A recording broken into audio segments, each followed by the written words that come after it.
ఈ దినము దేవుణ్ణి ఎలా సేవించాలో ఒక 5 అంశాల్లో తెలుసుకుందాం. మొదటిదిగా ప్రకటన గ్రంథం 7వ అధ్యాయము 15వ వచనము. నిత్యము సేవించే వారముగా ఉండాలి. కలిమిలోనైనా, లేమిలోనైనా, అనుకూలతలోనైనా, ప్రతికూలతలైనా సేవించే వారముగా ఉండాలి.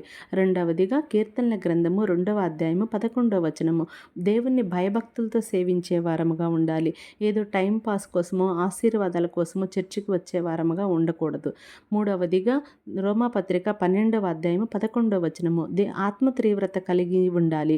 ప్రభువుని అంగీకరించిన రోజు నుంచి ఈ రోజు వరకు నీ ప్రేమ, నీ సహవాసము ఒకేలాగా ఉండాలి. నాలుగవదిగా యెహోషువ గ్రంథము 24వ అధ్యాయము 15వ వచనము. కుటుంబంతో కలిసి సేవించే వారముగా ఉండాలి. యెహోషువ చెప్పినట్లుగా నేను నా ఇంటి వారము యెహోవాను సేవించదము అన్నట్లుగా ఉండాలి. ఐదవదిగా యోబు గ్రంథము 36వ అధ్యాయము 11వ వచనము. ఆలకించి సేవించాలి. దేవుని యొక్క ఆజ్ఞను ఆలకించి